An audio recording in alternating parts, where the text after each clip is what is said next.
Hello everyone, and welcome back to my channel, and welcome to an exciting new video on Chelsea in Bloom 2025. So if you're wondering what is Chelsea in Bloom, well, let me tell you. Every year leading into the famous Chelsea Flower Show, local businesses in Chelsea adorn kind of their doors, their restaurants, their exteriors with beautiful floral installations set to a theme. This year's theme is Flowers in Fashion. It's free to go see. It runs from today, which is May 19th, all the way through, I think, May 25th. And it's just so wonderful to see. And usually I go on the weekend and it's like peak crowds, but it is the middle of the day on Monday.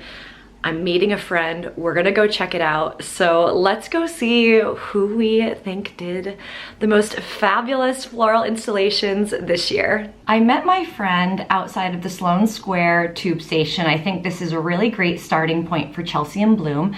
And we made our way over into kind of the center of Sloane Square. And they have what are called central displays that are put on by Cadogan, who produces the event alongside the Royal Horticultural Society. And there was a beautiful Sloane Square sign with wellies and flowers, and then this stunning equestrian display, which I think has kind of pampas grass with an equestrian with the award. I mean, it is kind of the season in London, so I think this is a nod to that. And then next door were the kind of, I guess, the boots you would wear when you're doing kind of horsey things or those kind of long mucky walks in the countryside. And it was really wonderful to see these gigantic installations. It was a great start to the walk. The Sloane Square Hotel's floral installation for Chelsea in Bloom is really eye-catching. Outside, you have a very glamorous woman and kind of a white, suited, funky-looking gentleman. And apparently these characters are imagined to symbolize the new bar that's opened up in the hotel called the Knox.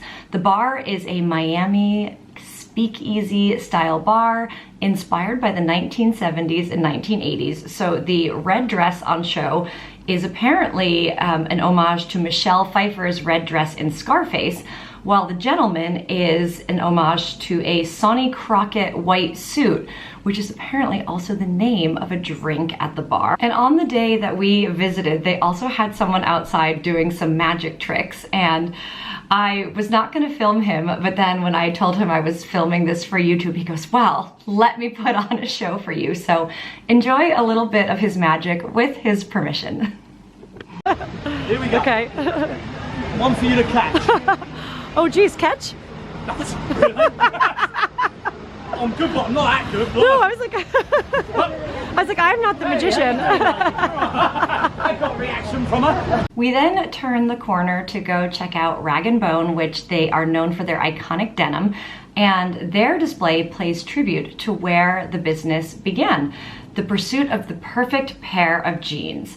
They use flowers in different shades of indigo with white accents to represent their signature whip stitch on their jeans.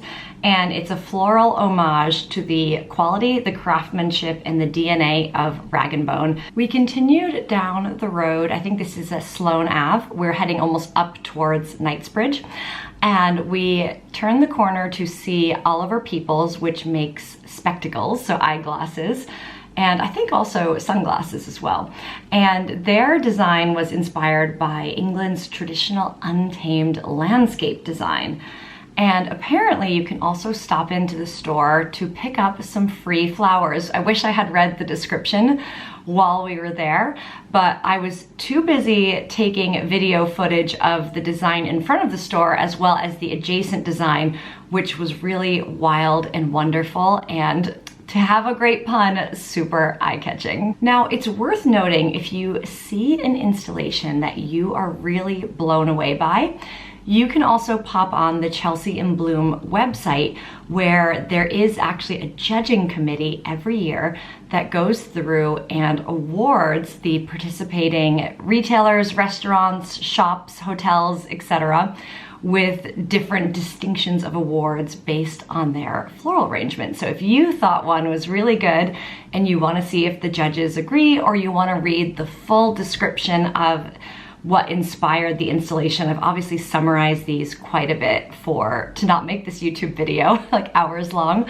You can also go pop on the website for that. Next up on Sloane Ave, we came face to face with a beautiful, another one of the central displays put on by the organizing team for Chelsea in Bloom.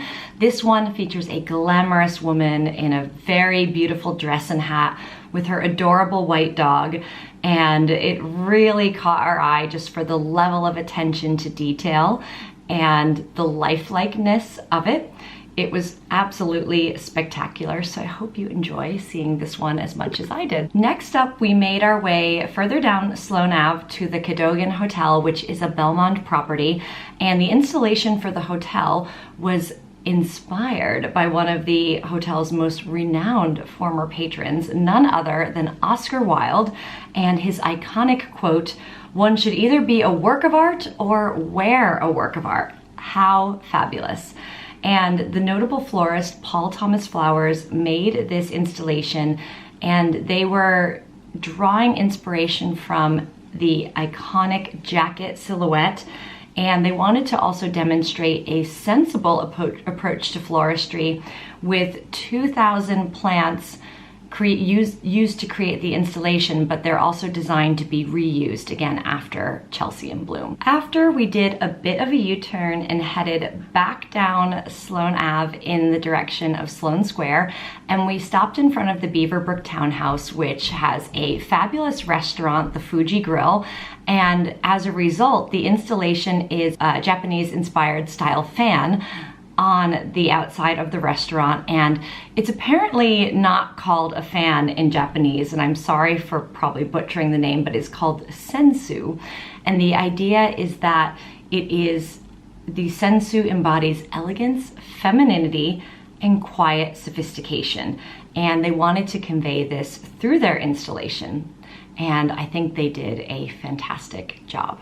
We then continued closer to Sloane Square again and stopped at Azura, which I believe is a restaurant, and they had this fantastic display of like the models out at the seaside with their flowers and the clamshells, and it was all very glamorous. We then stopped almost, I think, next door at Temperley London, and their display is also show-stopping. There's these dramatic floral arches that are inspired by the rural landscape of the Somerset countryside, which is where I actually believe the founder is either from or lives in Somerset. And it's a wild meadow scene. It's just beautiful. It adorns the windows perfectly.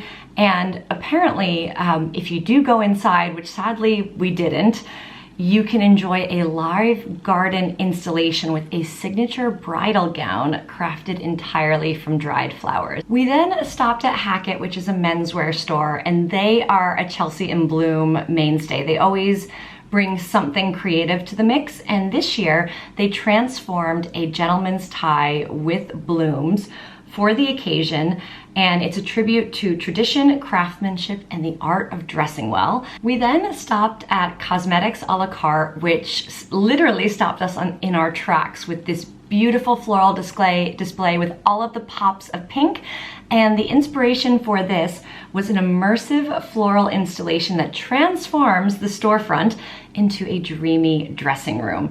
And the display is inspired by that special moment of looking in the mirror and liking what you see. So a bit of positivity here. And it celebrates how fashion and makeup should make you feel, reflecting joy and confidence that you get from being comfortable and feeling fabulous in how you look. And also, we didn't get to do this, but when I did my research for this video, apparently you can go in during Chelsea in Bloom and get little complimentary glow-ups from their makeup artists inside. So I don't know exactly how that works, but if you have somewhere fabulous to go after Chelsea in Bloom, or just the excuse to look fabulous while you perch for a cup of coffee or tea somewhere, go check it out. So I should mention by this point, we have turned the corner from Sloane Ave and done a little bit of a U-turn onto the famous Pavilion Road. So that's where Cosmetics a la carte is, and also David Mellor, which is what I'm gonna share with you next. Now, David Mellor first opened his Sloane Square shop in 1969. And this year's Chelsea in Bloom takes inspiration from the 1960s flower power era. You can see the beautiful green exterior with the iconic daisy motif, and it's really, really fun and playful and whimsical. And apparently also taking a nod to sustainability, all of the display items, including the fixtures, are being rehomed after Chelsea in Bloom, which is really lovely. And they described it as no doubt an initiative that would resonate well with the flower power generation. Now, next door is Moises Stevens, also a Chelsea in Bloom mainstay. And their display is called Ephemeral Bloom, and apparently they installed it for the public to watch. I'm so sad I missed this, but it's this beautiful dress that is covered in delicate rose petals and miniature flower heads, and it's meant to be designed as a living artwork that celebrates the fleeting beauty of nature. As I continued down Pavilion Road, I was literally stopped in my tracks by the Holy Trinity School. Now, I've been coming to Chelsea in Bloom for a few years, and I've never seen this school do an installation on the exterior before for Chelsea in Bloom. I have no idea if they did anything on the inside, but the school's display was created by the primary school pupils at the school in collaboration with the Holy Trinity Federation and with local artists and florists from the community in Chelsea. What a fun project for the kids, and I think they knocked it out of the park. The floral display aims to create a sense of identity with the school uniform and using some of those elements and adding flowers to them, all in the school's colors of red, white, and blue. So gotta give a big round of applause to the kids. You did such a great job. It really made me smile. Continuing down Pavilion Road, I stopped at Bread Ahead. I was literally stopped in my tracks because this mannequin was so beautiful, and apparently the installation was inspired by a classic Vivienne Westwood dress that was originally designed around a motif of wheat. So if you are a bread store, pretty on brand for you, right? And it was reimagined by their team, and it pays tribute both to fashion and the bakery's deep connection to the essential ingredient that is wheat. Now, next door with Providence Butcher, they also get an A+ for creativity with how they put together their Chelsea in Bloom installation. You see this beautiful blonde model, and it's actually an homage to Lady Gaga's famous meat dress. Does anyone remember where she wore a dress completely made out of meat? Well, fear not. This one is not made out of meat, it is made out of flowers, and specifically, they're called anthuriums, I believe is the pronunciation, and it's a headpiece and a dress, and they're meant to look like grass-fed steaks, which of course Providence Butcher sells, and apparently just like meat, the anthuriums will oxidize over the duration of the week, and they'll lose their deep red color and turn brown to mimic the lifespan of fresh produce. How fabulous and how creative. Really love that one. I finished the Pavilion Road loop with a visit to the end of the road, which is another one of the central displays. And this one is of a beautiful lipstick with a box around it. Everything is made with flowers, and it is a really beautiful, eye-catching, and tall installation. Now, at the top of the street, I actually stopped to look at Heidi Klein Swimwear's installation, which is one that I hadn't stopped at before when I was at Moises Stevens and David Mellor, etc. And Heidi Klein's display pays homage to a new capsule collection that they have in store using Liberty fabrics. Now, Liberty fabrics are very iconic and well known in London, and apparently this one is a floral theme. And the idea is they've reimagined a swimsuit using hand-sewn flowers on the swimsuit, and it's not a very big installation, but it is very lovingly curated. Turning the corner, I did a little quick stop at some of the shops on this street. Unfortunately, there's a lot of construction going on, so these companies didn't do as big of a showing as they usually do, but the White Company had a window inspired by their seasonal magazine, The Thread. So they reimagined a tailor's workspace and tools with a sewing machine made out of flowers, as well as some tools in the company's namesake white color. And then next door, I went to Brora, and this is a very sustainable business, and their floral display uses a 100% organic cotton fabric printed with their aptly named geranium botanic floral design. And every element of their display is an homage to sustainability and a core value of their floral fashion. So you see a lot of naturally dried flowers and foliage, twisted hazel, and thyme. And then after that, we turn the corner to Peter Jones, which created an installation inspired by one of their archive prints using the Japanese lotus, and it's realized in a natural dried flowers, hand dyed using onions. I mean, someone must have been crying while making this, and also red cabbages. I then made my way across the street to check out Ralph Lauren. It's hard not to be sucked in by Ralph Lauren because they have an incredibly beautiful, colorful floral installation, and it pays homage to the playful and casual elegance of the Hamptons. I have been to the Hamptons before, I love it, and they transformed their store into a Hamptons-inspired flower shop, offering customers a chance to customize bouquets, which they do have to pay for, but all proceeds go in support of the Royal Marsden Cancer Charity, which is really lovely. Walking down the King's Road, I had to go through the iconic pathway into the Duke of York Square. Now, this is another one of the central displays, but this one is really spectacular. It's all kinds of green foliage with dramatic accents of white flowers and white foliage.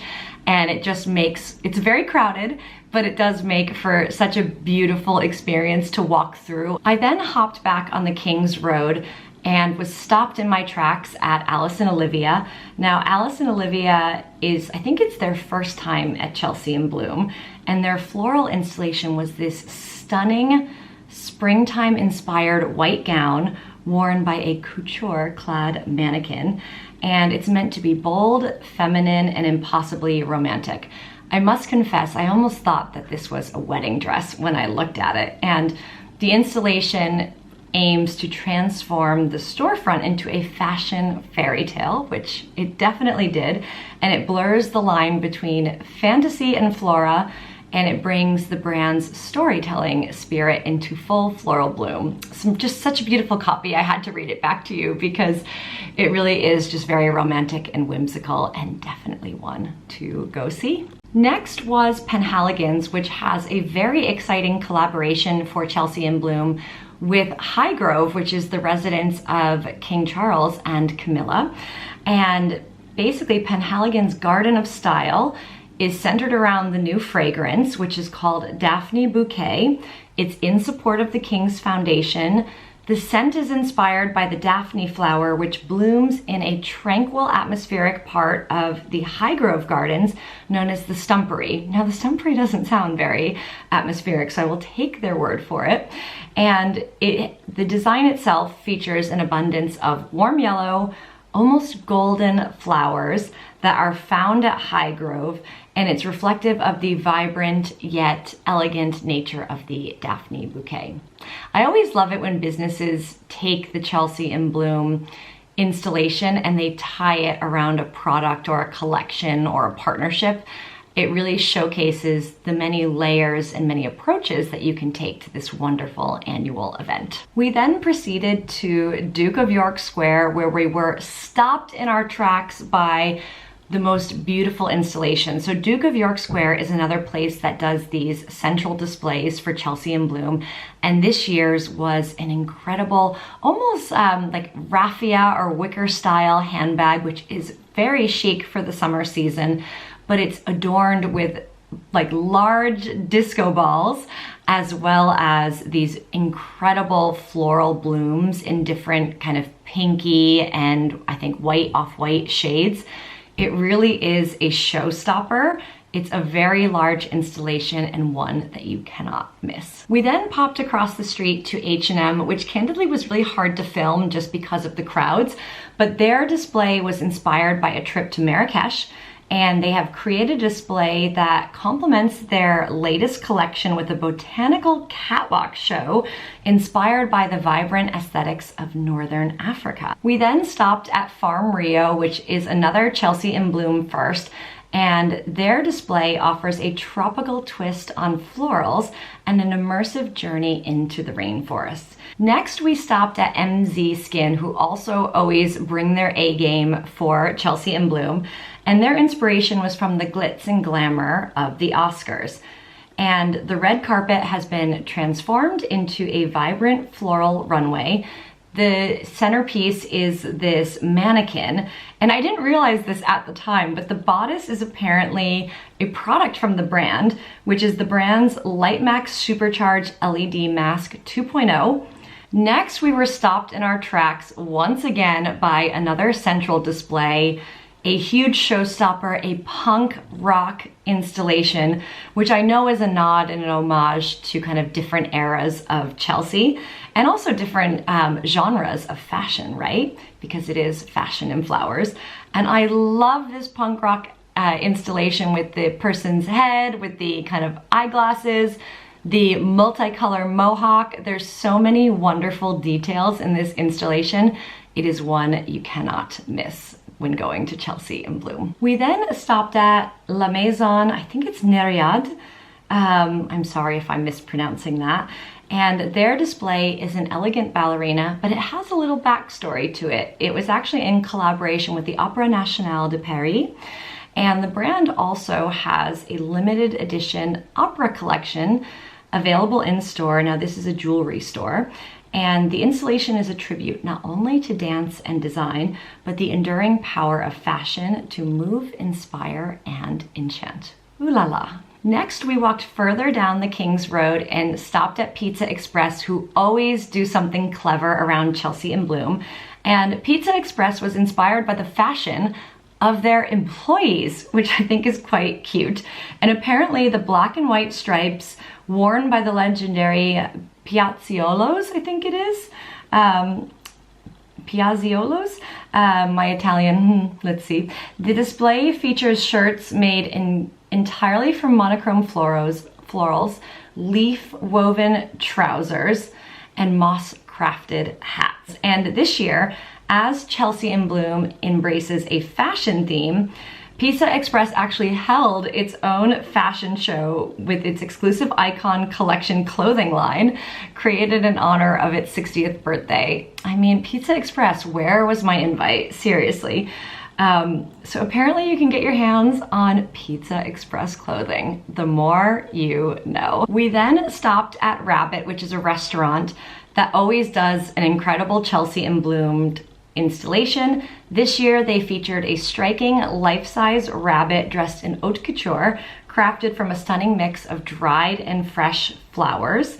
And it's a beautiful way of celebrating the fashion and floral artistry theme of this year's Chelsea in Bloom. Now, last but certainly not least, we went as far down the King's Road as the Ivy Chelsea Garden, because they always bring their A game for the Chelsea in Bloom, and this year they really leveled it up. Their inspiration was celebrating the fashion icon, which is the Sloane Ranger, and all garments were sourced secondhand and are original authentic British heritage brands, which I love that. And they created a cast of character archetypes that were inspired by the evolution of the Sloane Ranger, which includes a Princess Diana-esque equestrian enthusiast with her mini-me, the traditional male Sloane Ranger, and the more contemporary fashion-forward Sloane Ranger. These characters have become vessels for floral installations, as if they've wandered through the wildflowers to dine at the Ivy, and the display also has nods to the Ivy front of house uniform, extending even to the beekeeper who harvests the honey for the dessert on the menu. So up close, it's full of a lot of hidden details. So this one will obviously be really crowded, but if you can, be patient, take your time, look at all the fun little whimsical details. It is definitely worth it. And I think it really symbolizes kind of the spirit of Chelsea in bloom and the theme of fashion, flowers, and storytelling, all wrapped up in a bit of historic Chelsea nostalgia. So that concludes this year's Chelsea in Bloom walking tour. Now, I did not get to every floral installation. We were, of course, on a little bit of a timetable, but I wanted to give you as robust a walking tour as I could manage. And it did take quite a long time to put this video together in terms of researching and filming all of the locations. So I really hope that you enjoyed it. If you do want to see Chelsea in Bloom, it runs until May 25th, 2025. And because I know that these videos live a lot longer on the internet, if you are looking for Chelsea in Bloom, you know, in future years to come, if you're viewing me from the future, you should just go on the Chelsea in Bloom website. It will share the dates. It usually happens in May, right around the Chelsea Flower Show. And the Chelsea Flower Show itself is a ticketed event, but Chelsea in Bloom is a completely free event that anyone can go and wander through the streets of Chelsea. There's maps on the Chelsea in Bloom website. So if you really want to leave no stone or floral installation unturned, you can see where all of them are, including some of the off-piste ones. So with that said, if you like this video, please hit that like button, leave a comment and let me know. And I would absolutely love it if you subscribe to my channel. I create travel and lifestyle videos. Thanks again for tuning in, and I will see you soon.